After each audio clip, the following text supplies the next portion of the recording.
रतन नवल टाटा का जन्म 28 दिसंबर 1937 को सूरत, गुजरात में हुआ।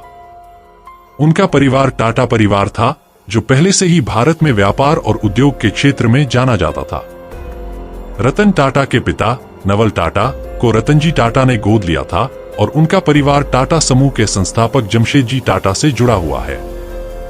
जब रतन टाटा सिर्फ 10 साल के थे, उनके माता पिता का तलाक हो गया था, जिसके बाद उनकी परवरिश उनकी दादी नवजबाई टाटा ने की। रतन टाटा की शिक्षा मुंबई के कैथेड्रल और जॉन कॉनन स्कूल में हुई।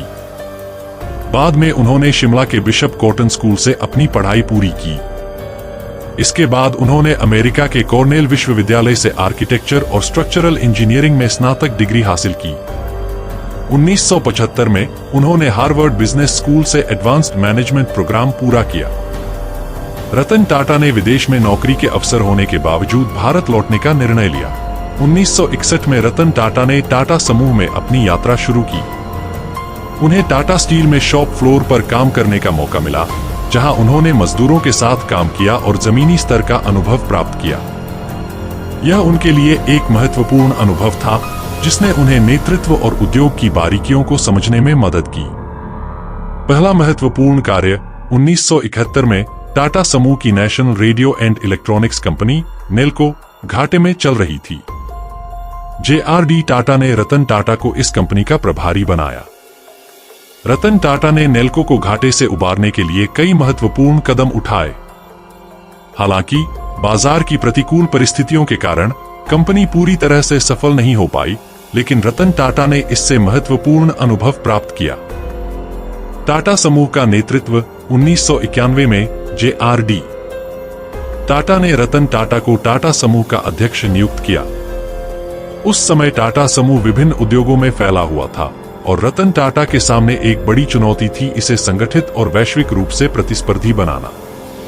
उन्होंने समूह की विभिन्न कंपनियों का पुनर्गठन किया और वैश्विक विस्तार की दिशा में कदम बढ़ाए।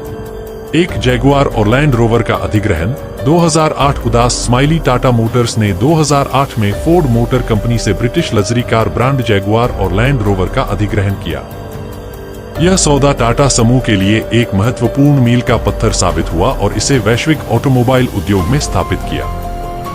2 टेटली का अधिग्रहण 2000 उदास स्माइली टाटा टी ने 2000 में ब्रिटेन की प्रतिष्ठित चाय कंपनी टेटली को खरीदा।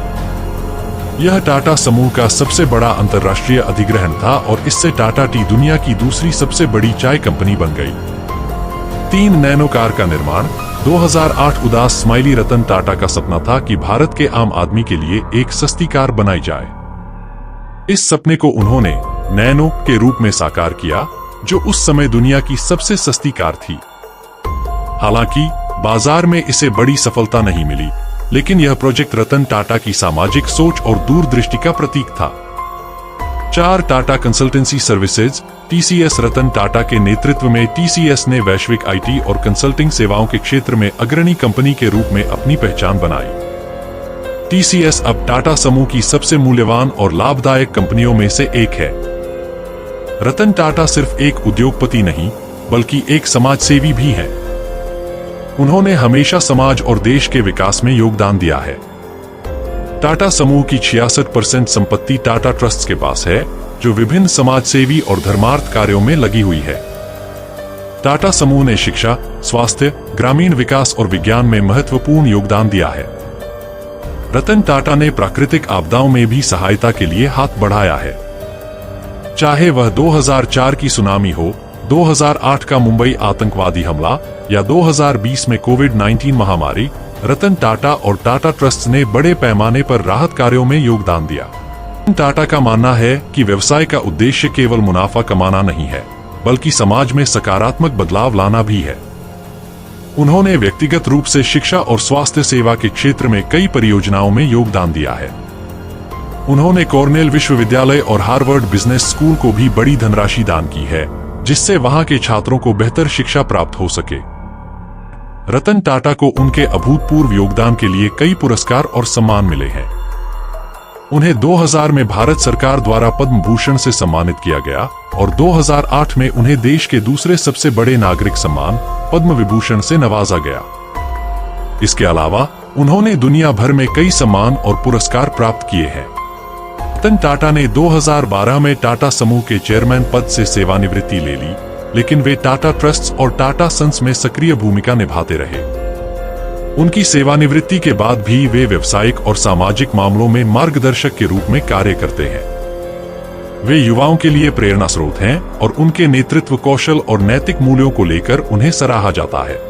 रतन टाटा की जीवन कहानी केवल एक सफल उद्योगपति की नहीं है, बल्कि यह कहानी है एक ऐसे व्यक्ति की जिसने अपने मूल्यों और आदर्शों के साथ व्यापार को आगे बढ़ाया। उनकी जीवन शैली और नेतृत्व दृष्टिकोण हमें यह सिखाता है कि किस तरह व्यवसाय में सफलता प्राप्त करते हुए भी समाज के प्रति अपनी जिम्मेदारियों को नहीं भूला जा सकता। उनका जीवन प्रेरणादायक है और वह आज भी एक आदर्श उद्योगपति और समाजसेवी के रूप में जाने जाते हैं। लेकिन अब उनकी उम्र 2024 में 86 हो चुकी है, जिस कारण से उनका शरीर अब उनका इतना साथ नहीं देता, में बीमार भी हो चुके हैं। 9 अक्टूबर 2024 को भारत के सबसे प्रतिष्ठित उद्योगपतियों में से एक रतन टाटा का मुंबई के ब्रीच कैंडी अस्पताल में निधन हो गया।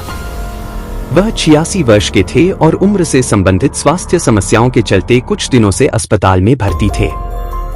उनके निधन से देश और दुनिया में शोक की लहर दौड़ गई है और कई राष्ट्रीय और अंतर्राष्ट्रीय नेताओं ने उन्हें श्रद्धांजलि दी है।